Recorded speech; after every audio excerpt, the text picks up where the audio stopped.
Shout out to Cats Pawd. 1 second. A good defensive play for Montana State. Touchdown, Tommy Malone is electrifying. Welcome to the Cats Pod. What's up, Podcats? Long time no see, but we are back at it once again, and we've got a little bit of catching up to do. How you been doing, Eric? Oh man, you know how it is. This is the busy time of year. We got a lot of calving and bull sale and breeding, so we're finally on the tail end, and we can actually start thinking about cool stuff again. Yeah, I'm just wondering when it isn't your busy season, Eric. I feel like it always is. Sometimes it does seem like that, but here we are. We're starting to break free a little bit, I think. So yeah. Here we are. We're recording again. We're getting into the actual summer. Some of the summer weather is hitting us. It's feeling better outside. Beautiful day today in Great Falls. Was it nice up in Valier as well? Dude, yeah. Beautiful day for the NFL draft, Yeah, it is so nice. It is so nice to see that sun, and yeah. This has been a weird draft, man. I'm not gonna lie. Yeah.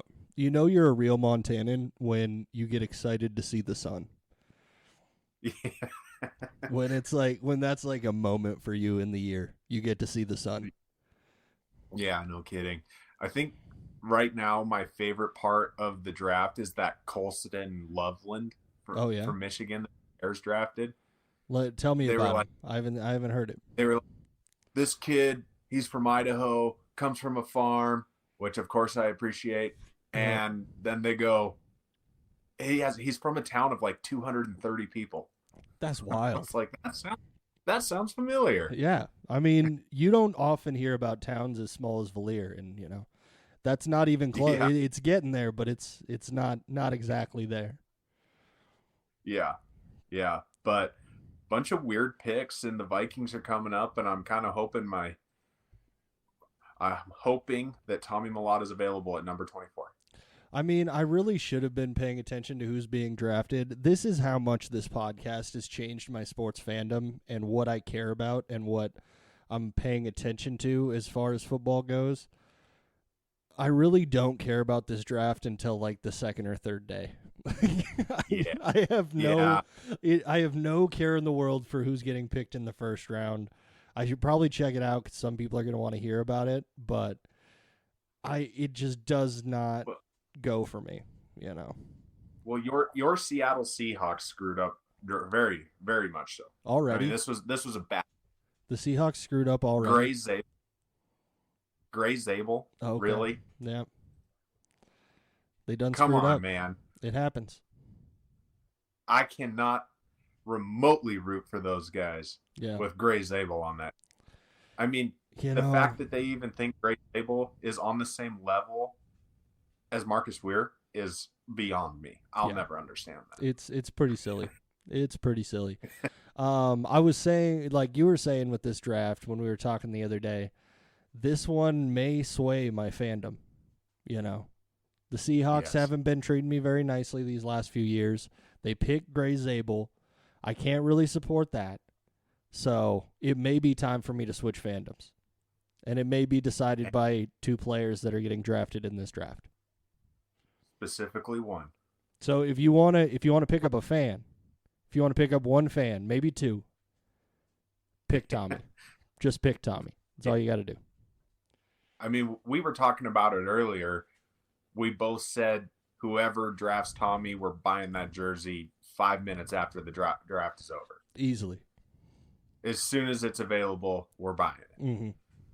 As long as for me, as long as it's not the Cowboys or the Packers, we're golden. Yeah, no Cowboys, no Packers, and we could run. I cannot, no matter what, root for those two teams. The question you got to ask yourself is, are the Cowboys or the Packers smart enough to actually draft somebody like Tommy?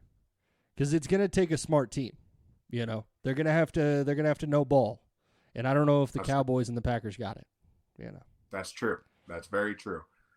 I'm honest here. Here's my honest thing. Well, the whole deal. If he could get drafted somewhere blue and gold, Blue and gold would be amazing. If he goes to the Rams, the Chargers, I don't know, I'm probably blanking on somebody else, but one of those two, like, I'm buying that jersey right away. It would fit perfectly. You could go to Cat games wearing the pro Tommy Mellott jersey. Yep, exactly. Something that would fit in.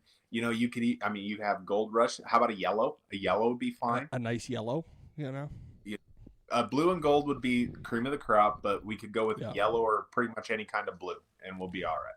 Pretty much. Pretty much. I feel like as far as this draft goes, Marcus Weir has been on everybody's radar as an NFL draft pick for the last 2 years minimum. Yeah.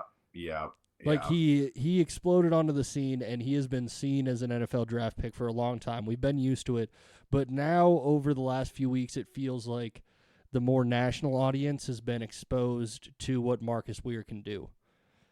They're seeing the numbers and seeing the size. Yeah, I mean, all along we've thought, 6th or 7th round. We've heard there's, maybe pushing up into the 5th round.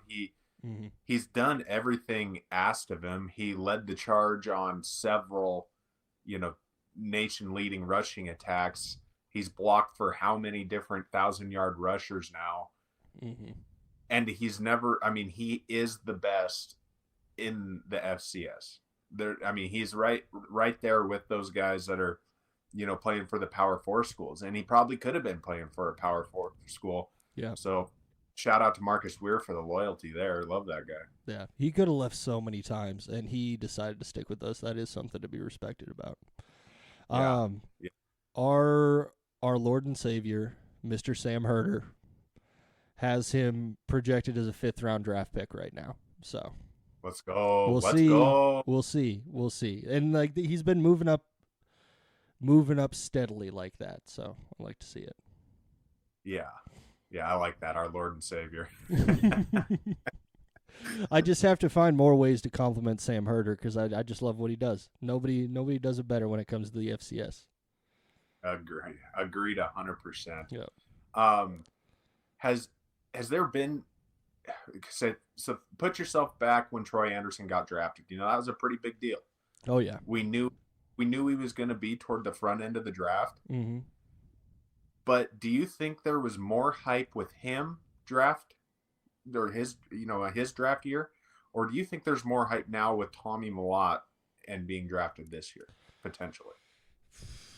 I think there was. I want to say there was more hype when Troy was going into the draft, but that's simply because it had been expected for kind of years and years, and there was more of a build-up to it. Tommy splashed onto the scene with that pro day. I feel like that before that pro day, I don't know if there was a lot of teams. I mean, I don't have connections within the NFL or anywhere, so it's hard for me to say whether or not there was a lot of interest in Tommy before that. But after those numbers came out, that 4.39 40, 4.39, and then the 43-inch vertical leap. I think it was a 41. Okay, sorry, I'm getting things a little bit mixed up here. But anyways, huge athletic numbers. Those are pro athlete numbers through and through. He just proved in that pro day that he is the type of athlete that belongs in the NFL. And now it seems like teams are taking notice. I think so. And then you get all this chit chat about this Player X on ESPN. Yeah. This play they do every year. Mm-hmm. And I'll be darned if it doesn't describe Tommy Mellott to a T. It sounds a lot like him. Like him. I was reading through the Player X article, and there was one thing that there's only one individual line that leads me off of Tommy being the one that's Player X. And that was that at his pro day, it said he was receiving throws from his college quarterback. I saw that. So who would that be? Because was Sean Chambers thrown at the pro day? I honestly have no idea. I don't know. Those kinds of, that was the only line. Other than that, every line of that Player X article described Tommy Mellott to a T. It was exactly him, except for that one little thing. the part that convinces me that it is him is they're in that article. They start talking about his coach, who is respected by, people within the NFL, who has a starting NFL quarterback's jersey on his wall. Could that be Josh Allen? It could be. It does very seem well, like there's Josh too Allen's many jersey. things that line up here, okay? There's too many lines lining up on my wall. I won't show you the other room, but I've got like newspaper clippings and red yarn everywhere. I'm trying to figure out if player X is Tommy Mellott. Yeah. I mean, and then the other part was the most famous person in his state. I mean, come on. There's no one more famous than Tommy Mellott in the state of Montana. That is a good question. Is there anyone more famous? And there's a lot of really famous people that live in this state, and Tommy is by far the most popular.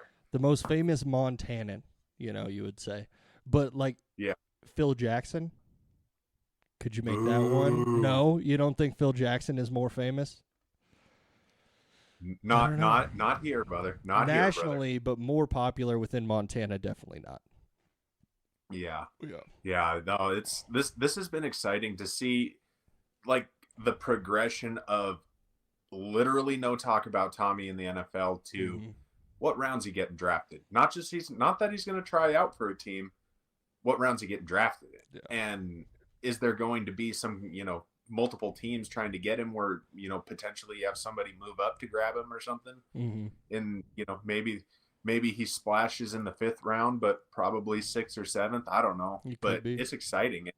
I honestly can't wait until I see his name come across my phone. I think this may be the first time I ever watch like the 5th, 6th, and 7th round of the NFL draft. I'll probably actually have it on TV, and I'll be paying attention very, very closely. Just waiting for that one moment. Waiting for that one special moment. Yeah. No, this is fun, dude. I love having a team full of superstars that can get drafted, and if we walk away from this weekend with 2 more draft picks, I mean, it just means that you can make it to the NFL if you just work hard from Montana State. Yeah. You can do it. You can do it. Every year, guys. You can stay in state. You can grow up here, play here, all the way through college, and be an NFL player. Troy proved it. Tommy proved it. Like, you can do it. So it is. Yeah. It is a legitimate dream. Yeah. Speaking of loyalty, there was something I felt like we should just touch a little base on. And you know me. If I can throw shade at North Dakota State, I'm going to take every opportunity to do so. Yep. Neener. Our star running back didn't leave, and yours did. Suck it, North Dakota State. You hit him with the neener. I wasn't ready for that. Yeah. I was not ready for the neener. Well, we're getting that petty really over got here, me. bro. We are Tom Petty. We are Tom Petty right now. That is how petty we are. Yeah. The guy, Adam Jones, gets snubbed for the Jerry Rice. Adam Jones sticks with Montana State. The loyalty. Yeah. Love to see. And Sharmar Brown dips out. See ya. Goodbye. Wouldn't want to be. No. I feel like I had a couple more things to say on Tommy, so we're just going to circle back to that real quick. I feel like we need to talk about these comments from Mr. Daniel Jeremiah, okay? Yeah, let's do it. Has been helping out Tommy along the way. Couldn't help myself. Yeah. Couldn't help myself. You had to bring on the NDSU hate. I get it. There was one thing. So Daniel Jeremiah said a lot of very nice things about Tommy, but he said one thing that I took personal umbrage with. He's trying to be the president of the Tommy Mellott fan club. Yeah, get out of here. Come on. You can't just come on late, You can't bandwagon and then think that you're going to be the president. Like, if there's elections, I'm running, and I will start campaigning today. Okay? And I will work for this. Yeah. 100% agree. I love the comments, but if you want to be president, jump in line, brother, because there's like a million people in front of you from the state of Montana. Yeah. Also, but yeah. When you see those kind of comments from somebody like that, it is really cool. It is really cool to, just to have those kind of comments go on, national news and everything, or whatever social media it went on. Yeah. And it just brings more eyes every time. And he says he's sending videos to GMs of Tommy Mellott, and they're saying things like, "Oh, that's my guy," How did you find him? And stuff like that. It's I don't know. I know it's all for Tommy and all his deal, but it almost brings a sense of pride to you when you know that your guys are getting talked about like that. Oh yeah, it's huge for us. And inside sources, have said that there are 13 teams looking at Tommy. I believe it. I can't reveal 100%. Said sources because they're completely just through the grapevine and word of mouth. But 13 teams is pretty impressive. Yes. Yeah, it really is. Especially, just a small town kid from a relatively unknown university to get that many teams interested in you is awfully impressive. It's just more proof that Butte America runs the world. Let's go. That's it. Butte America. I still don't think Butte America has ever turned up your sneaker. No, it hasn't. It got to keep it. I had to make a sacrifice to Butte America. That was me. That was me giving it up. Yeah. Yeah. Very excited, very excited for how this is going to go over these next few days. It's going to get very, very interesting. Yeah. Yeah. And like we said, somebody with some blue, yellow, gold, we'll take whatever we can get for old Tommy Mellott. Go ahead. One more thing on the draft, and then we can move on. Okay. I was looking through the rest of Sam Herder's list of the top prospects from the FCS. And as I'm scrolling through, I got to the very bottom of the list. And the very bottom of the list is a name that we have talked about on this podcast a lot. Land the Man. Land the Man. What do you think the reason is that Land the Man is not getting more traction? Because we've seen Tommy pick up some traction. What do you think the knock on Land is right now? Honestly, and this might sound bad, but maybe it's just because, he's a running back. It could be. And, running backs are, there's like that trend right now where you can get a running back late and be all right with it. Yeah. I don't know. That's total conjecture, and everyone knows that Ben and I specifically love our running backs. Oh yeah. A lot. Big running back guys. Juice squad through and through. I kind of wonder if that is, it's just something like, oh, we can make him a priority free agent signing or something like that after the draft. Mm-hmm. Let him work his way through. But I don't know. I honestly am a little surprised for him to be so low. Honestly, he's maybe one of the most productive players ever in the FCS, but there's two things that stick out to me when it comes to Land Larson, and the one is NFL teams might be worried about his injury history, especially going in as a running back. He was healthy all year last year until that playoff game at the very end. He got hurt. Yeah, that was about it.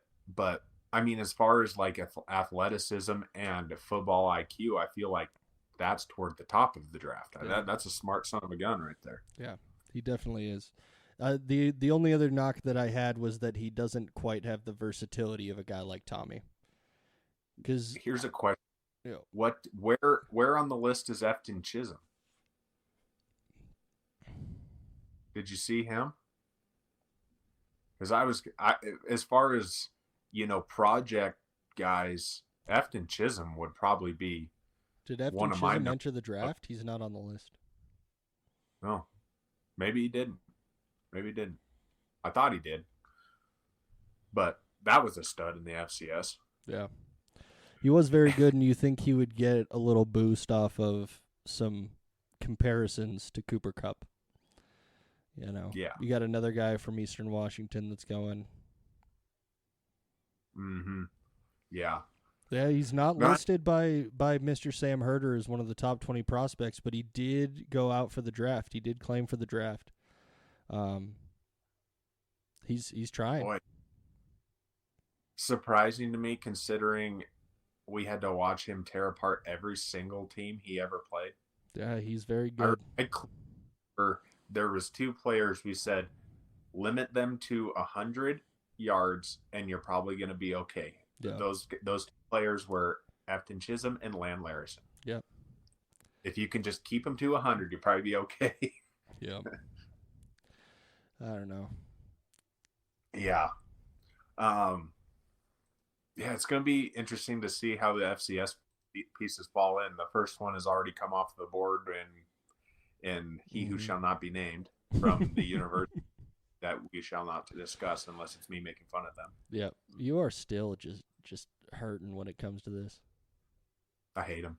Yeah. I absolutely hate him. I got over it like fairly quickly, but I think it's going to take a little bit longer for you. Oh yeah. There's no doubt. Yeah. It's going to take a long time. I do not like them. I never will like them, and I will take every chance I can to run their name through the mud. Yeah. Somebody's got to, not enough people are doing it. Yeah. Yep. So I think we can move off of NFL draft unless you have anything else you want to say. Nope, I'm good. Let's roll. Okay, we can move off the draft and we can start talking about some of the Bobcat news that we have to catch up on. Yeah. We've got some coaches that are moving up into new positions. We got some players coming on that we were not expecting. I did see that we had one player switch their commitment. Mr. Jackson Lieberg is going to play basketball at Carroll instead of football at Montana State. So, yeah, got to go unfollow him on Instagram. Yeah. Hey, he wants to play basketball. Can't fault the guy. Yeah, I was a basketball player. I can't go against it. Yeah. I'm still super stoked for the recruiting class, man. Oh yeah. I mean, and really with the kind of coaching turnover that we've had with guys moving up to the FBS and whatnot, I am a little surprised that we didn't lose anybody other than, that one guy. And I wonder if that was just more of a, rather play basketball than football type of deal. But yeah, it seemed like that was the only factor there. It didn't have much to do with the Cats or the football team as a whole. Just wanted to play ball. Yeah. I think one of the biggest things as of late that I've seen with the team is the praise for the new offensive line coach. There's a lot of people that are extremely high on this guy. Oh yeah. Yeah. Coming from the Armstrong kind of coaching tree, I guess, if you will. Yeah. Armstrong was an absolute stud for us, kind of set this whole deal up. Yep. These high level offensive line coaches that we've had, and this guy comes right out of his coaching tree, I guess, if you will. Yeah, it seems like picking up right where you left off as far as these comments are going and how people are talking about our new offensive line coach here. Huge upside on this, staying with people in-house. That is how we saw the success of 2024. It was created by keeping things in-house, keeping things steady, making sure the players know their coaches well, and giving opportunities to move up the ladder to the people who are in the program rather than hiring from outside. Yeah. I think, and this year we've shown a bit of a different approach. There has been several guys from outside. I mean, it seems like they all still have somewhat of a connection somewhere on the coaching staff, but you have NJB moving up within and a few of the other guys as well. But then we get our OC from out of our system, and it's a bit of a different approach, but still a commitment in-house, just constant, move up from within and, not really disrupt the chemistry, I think. Yeah. I was a little bit mistaken. Matt Smith did leave us for 1 year. I forgot about that little guy. Yeah. 1 year. Yeah, 1 year. Just one little year. Pretty much never was not a Bobcat. We can just go with it, Yeah. You can just we won't talk about that little guy. But still spent a ton of time around Brian Armstrong, was part of his system for a long time, obviously picked up a lot, learned a lot from him, got to go away to Fresno State, do a little bit more learning, and then come back home to a great job for the Bobcats. Yeah. Yeah. I'm super excited. I think he's going to be a fantastic fit. He gets a ton of praise. So. Oh, yeah. Yeah. And then, go ahead. And, of course, they promoted our guy to the special teams corps, which we've touched on before, but still super proud of Marcus for that one. Yeah, Marcus. We'll be hitting you up soon. We got to get you on before the season starts. Yep. Got to get you on one more time. Our dude, Marcus Monaco. Let's go. Just brings a tear to my eye when I think about how far he's come. Yeah. Also, on the opposite side of the football from Matt Smith, we got our dude NJB, who is the defensive line coach for Montana State now. Huge, highly considered by all of his players. Seems like a great all-around dude. Somebody we desperately would love to come on the podcast. So if you want to hit us up anytime, you can come on anytime, NJB. Yeah, that would be pretty fun. Yeah, and like you said, it definitely seems like everyone loves him. Mm-hmm. Like, kind of one of the, the part of the team, and that kind of aspect. Just everybody seems to really, really like him. Mm-hmm. Now it's going to be. I'm pretty excited for this coaching staff. I think it was we lost some big guys, some big names, but I think they went and found the right people to fill the roles. Yeah. And luckily we have a lot of them already on the coaching staff, which is always helpful. Mm-hmm. And I think with the team turnover that we're going to see, I think maybe, something fresh it might be kind of good. A lot of young guys coming in now. And a lot of young guys are going to be building relationships with these new coaches, which I think is also really important. Mm-hmm. They both start at the same time, essentially. Yeah. And we also have spring ball coming to a close. There hasn't been a ton of news out of spring ball. Not really. Just some positive things. The only thing that jumps to the front of my mind, because we were talking about it right before the show, is Jordan Reed's move to wide receiver. That seems like the only piece of big news to come out of spring ball in this time of the year. Yeah. I mean, I think it does somewhat make sense. The Bobcats are in, they got that Justin Lamson in the transfer portal from Stanford, mm-hmm. which just adds to an already really, really deep quarterback room. Yep. And I don't really know where things were going, but I think with Jordan Reed's frame and size and speed, mm-hmm. he fits in really well in a wide receiver room that's losing a guy like Ty McCullough and, Lanyata Alexander and, fair amount of guys there. Yep.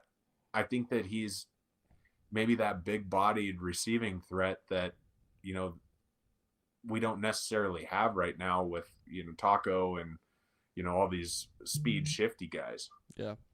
It definitely seems like that's the case. I can tell you right now, I have never been asked about a player more than I have been asked about Justin Lamson over the last few weeks. Every single Cat fan that I run into that knows about our show instantly asks me what I think Justin Lamson is going to be able to do for this team. Yeah, dude. People seem excited. Honestly, I think, I don't know. My honest opinion on the deal is I'm super excited to see what he can do. Yeah. But I also feel like this team has made it kind of a point that if you're a transfer, it doesn't guarantee you anything. Oh, no. Yeah, not at all. You have to work your way through, and everybody is going to have just as good a shot as him. Mm-hmm. Chance Wilson, Patrick Duchesne, him, any of those, I don't know if Jordan Reed goes back to quarterback or not. All those guys have, I would say, an equal shot at it. And mm-hmm. if I had to pick one, I'm still taking Chance Wilson right now. Yeah. I'm getting kind of high on this Justin Lamson guy. No disrespect to Chance. I do believe in you. I love the way he slings the ball. He's made some passes that look absolutely beautiful. Love to watch him play. As far as the way the offense has gone these last 3-4 years, I just see Justin Lamson fitting in there super well. I read through his interview with Victor Flores, and every single time that Justin Lamson was asked a question, he only basically responded with, I'm just going to do whatever I can to contribute to this team. Like, whatever spot they want to put him in, whatever role they decide to hand to him, he's just going to fill that role. Yeah, it's a good attitude to have, really. I mean, you have, I don't know, I watched some of his game film. You know who he reminded me of? I'm going to let you say it. Yeah. Yep. John Chambers. That's what he reminds me of. He was just, they hand him, or he takes the ball, and I don't know how many touchdowns he scored, but it was quite a few. Just, QB sneaks and whatnot. He's a big-bodied guy with, a fairly good arm. Mm-hmm. And, yeah, I don't know. It'll be interesting to see how he fits in. And, I think that I like things that are, more comfortable, and Chance Wilson is comfortable. Oh, yeah. Yeah, he has been in the system. It'll be really interesting. I wish they would televise the Sonny Holland game so we could see kind of all these different characters in action. Yeah. But we'll find some way to watch it or some way to listen to it either way. What's the date of it? Do you know? It's the 26th. It's this weekend. Oh, man, is it already the 20th? Yeah. Bless America. Time is flying by. Let me tell you. Yeah. Yeah, I know. There's going to be a lot of questions answered. We'll get to see who's kind of taking over playing time, and honestly, who has better games. But, yeah. It's a tough time of year. Yeah, it's a tough time of year to talk about football because, like you just said, it's all questions right now. It's all questions and speculation and what could be and what can't be. We kept a lot of talent on this team. I know we've talked about that most of this offseason, how talented this team is. But I don't know if you want to get into the schedule today, but the schedule's pretty rough. The schedule, yeah, I looked at it quite a bit. Mm-hmm. It's not great. It's not great. It's a tough schedule. It's a tough schedule. Very, very test-heavy schedule. A lot of tests on the board.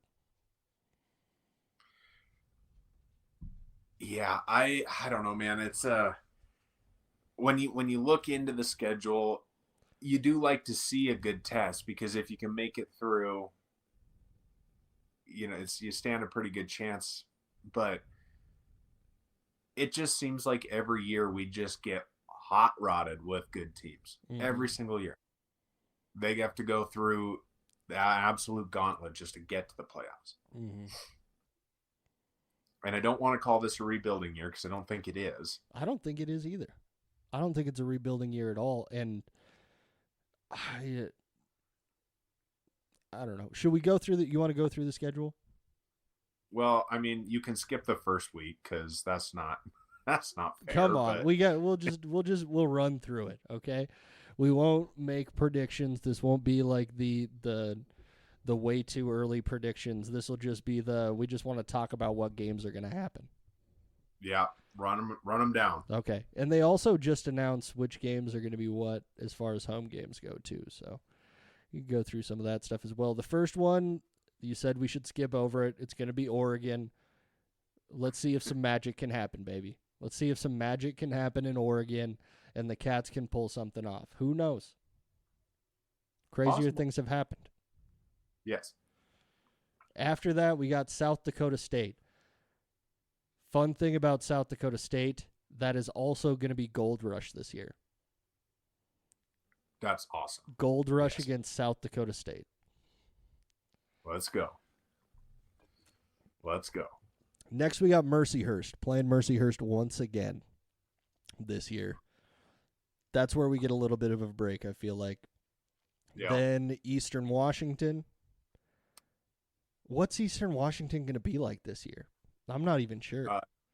Not good. Not good? Eastern Washington not going to be good. They lost all their talent. I don't know. I haven't seen anything about them bringing people in. So I don't know if they've retooled very well. After that, we're playing the Lumberjacks at Northern Arizona. So that will be another tough game. That will be a very tough game. That's a pretty talented team, and playing in Flagstaff always sucks. Yep. Always. Yep. We got Idaho State, who's been middling these last few years, but they've been a promising program. Like, no disrespect to them at all. Then we hit a bye week, followed by Cal Poly and Northern Colorado. So that is definitely the get-right games of this season. That is the everybody get a little bit healthier part of the season is what that feels like. And then we end the year on a 3-game stretch of Weber State, UC Davis, Montana. That's, once again, man, it seems like every year those 3 games at the end are always just a gauntlet. Yeah. Horrible.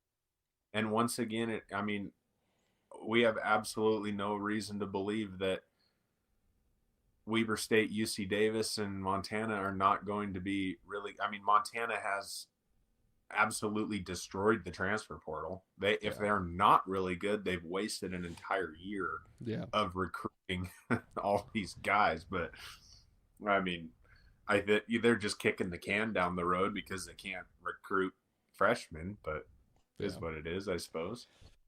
I don't know who is doing recruiting for Montana right now, but give them a raise, whoever it is. They worked overtime this offseason. Yeah, they got a lot of transfers, but I don't know. It's not a bad schedule. It's not really bad. It could be just worse. Tough. We don't have Idaho. Yeah. We don't have Idaho on there. We don't have Sac State on there. Mm-hmm. So it's not as bad as it could be, but those final 3 games before the playoffs, it's gonna be pretty tough, I think. Yeah. The first 3 and the final 3 the first 3 is insane. The first 3 of Oregon, South Dakota State, and then San Diego, who I think I skipped over when I was listing stuff off. But we got 2 FBS schools and South Dakota State to start off the season. That is a gauntlet. That is a test. That is getting punched in the mouth right off the bat. No, you're thinking San Diego State. San Diego is they're low level, I think. Oh, I thought they were the Mountain West. I don't have anything to Google it, but San Diego State is Mountain West for sure. I'm not sure what San Diego is. I think they're lower. Maybe FCS. But I can't remember for sure.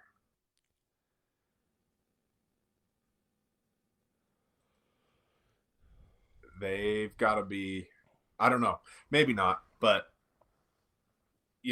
South Dakota State's going to be tough no matter what. They always play tough. They got a really good coach that brought some good players in. So the first 2 games will. What are they? They're West Coast Conference. Is that FCS? I don't even know, honestly. It's the conference that has like Gonzaga and St. Mary's in it. That might just be basketball, though. Yeah, that's got to just be basketball. But either way, I know they're not a D3 school. They've got to be FCS of some level. But, yeah, the first 2 games will be rough. That Gold Rush game is going to be a do not miss. Mm-hmm. But Ben will be missing. Oh, yeah. Should we tell the people why I will be missing it? Because should I give him a reason, actually? Yeah, probably. Okay. So I'm going to be absent a lot this year during the Bobcat football season because I recently, not so recently, but I found out that I'm going to be a father. So the Cats Pod is going to have one more tiny podcat. Let's go. So Let's go. we're very excited. Yeah. It was terrible timing because the due date is right at the end of September. So a majority of Bobcat games I will be missing this year. I will be cheering at a moderate volume within my house because I'm guessing the baby will be sleeping. Nah, dude, they can sleep through a bomb going off. Trust me. We'll test that out. Okay, we'll test it out. Yeah. So it'll be a fun season though. It'll be a fun season for Ben to watch at home. Yep. We will do more of a full look at the team over the next few weeks. This team is a mystery. We're both having a hard time talking about it because it's a hard team to figure out from the limited information you get during the offseason right now. We get nuggets here or there, but it's really hard to figure out what the team is going to be as a whole until we start seeing them actually on the field. We'll have a few more episodes coming to you before the season starts. Eric, anything else that you want to hit the podcasts with before we head out of here? Yeah, I think I'm going to start this new thing where at the end of every episode, I just remind everybody to hate the North Dakota State Bison. You hate them? It's okay. It's okay to hate them as much. It's been months, and you still aren't going to let it go. Nope. Not letting it go. But yeah, that's all I got for you. That's all you got. All right. Thanks, everybody, for listening. Go ahead and follow us wherever you are listening to this at. Go ahead and rate us 5 stars in that same location, wherever it may be. You could also rank us on multiple spots, Spotify, Apple, YouTube. Just follow us everywhere to help out the numbers.